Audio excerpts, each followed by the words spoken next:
The Comanche didn't fear rejection. They weaponized it.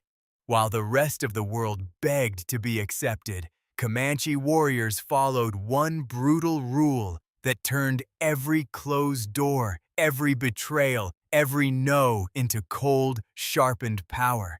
And once you understand it, you will never beg for anyone's approval again. The Comanche didn't fear rejection. They weaponized it. While the rest of the world begged to be accepted, Comanche warriors followed one brutal rule that turned every closed door, every betrayal, every no into cold, sharpened power. And once you understand it, you will never beg for anyone's approval again.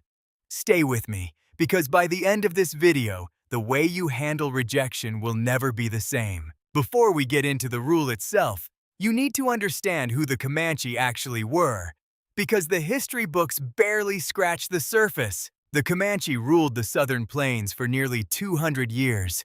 They were called the Lords of the Plains.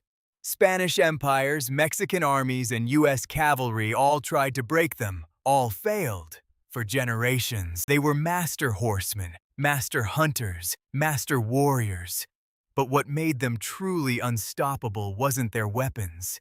It was their mind. From the moment a Comanche boy could walk, he was trained for one thing: to never collapse under pressure, to never bend the knee to fear, to never let rejection define his spirit. And there was one rule above all others, a rule whispered around the fire, a rule etched into the warrior's mind before his first battle. Stay with me, because this is where everything changes. The rule was this: never chase what tries to escape you. Become so dangerous, so still, so sharpened, that what you want returns on its knees or dies trying to run. Read that again, because that single sentence rewires everything you thought rejection meant. Most people, the moment they get rejected, do the opposite. They chase, they explain, they beg, they send the message, they lower the price. They water themselves down to be palatable, and every time they do, they bleed power. Every plea, every chase, every desperate attempt to be chosen drains them. The Comanche understood something modern society forgot. The moment you chase, you become prey. The moment you beg, you become weak. The moment you explain, you've already lost. But here's where it gets interesting. The rule isn't just about not chasing. There's a second part, and this is where the cold power comes from. We'll get to it in a minute. First, let's talk about why rejection breaks modern people so badly. Why a single no can spiral someone into weeks of depression. It's because most people tie their identity to being chosen, being liked, being accepted. So when rejection hits, it doesn't feel like a no, it feels like death. But the warrior sees rejection differently. To the Comanche, rejection wasn't pain. It was information. It was the universe sharpening the blade. Every no is feedback. Every closed door is a redirection. Every betrayal is a lesson in who you should never trust again. Rejection isn't the end. It's the forge. Now, here's the twist that reframes everything I've told you so far. The Comanche didn't just refuse to chase. They did something darker, something more strategic. They went silent. They disappeared.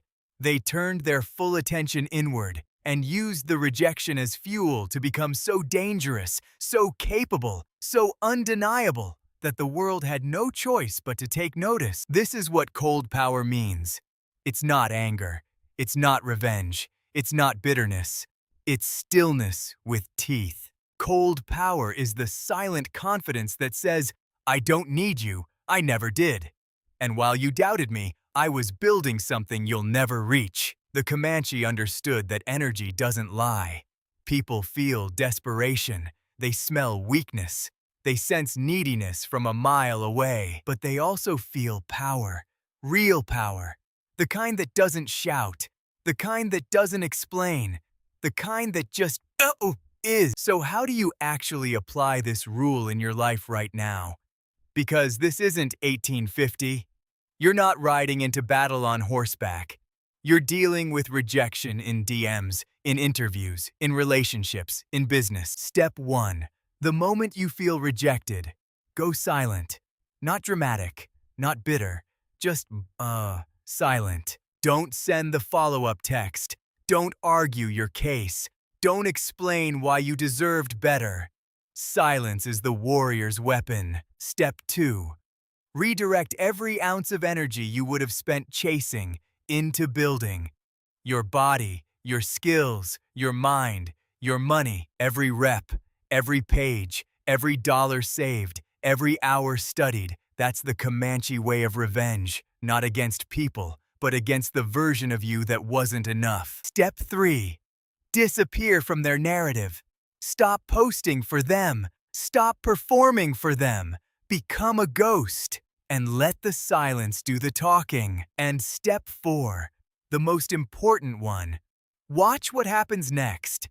Because the universe has a strange way of returning to those who stop chasing it. The job that rejected you starts looking dull. The person who left starts wondering.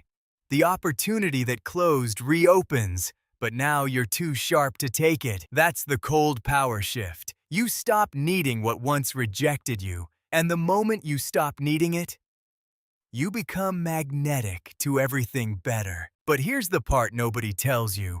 The rule only works if you commit fully. No half measures, no backsliding, no just one text. One moment of weakness, and the spell breaks. The Comanche knew this. That's why their training was brutal. That's why their discipline was absolute. Because power requires consistency, and consistency requires pain. If you've been rejected recently by someone, something, or some version of life you wanted, this is your sign. Not to chase, not to beg, not to explain, but to go silent, to go inward, to go to work, and to become the kind of person rejection cannot touch. Because rejection isn't a verdict, it's an invitation to become so undeniable, so sharpened, so cold and precise that the next time the world meets you, it kneels. That's the Comanche rule. That's the cold power. And now you have it. The question is, will you actually use it? Or will you go right back to chasing tomorrow morning? Because the rule is simple. But simple isn't easy. And easy doesn't build warriors. Choose silence. Choose stillness. Choose to become so dangerous in your own development that the world has no choice but to respect you. The Comanche didn't fear rejection because they understood it was the forge that made them unbreakable. Every closed door sharpened them. Every betrayal taught them. Every no built the cold, silent power that made empires fall at their feet. So the next time life rejects you, don't beg, don't chase, don't explain. Go silent, go inward, go to work, and let your transformation be the only response that matters. If this video hit something deep in you, hit subscribe, because we drop warrior mindset content every single week. Comment rise below if this hit different for you.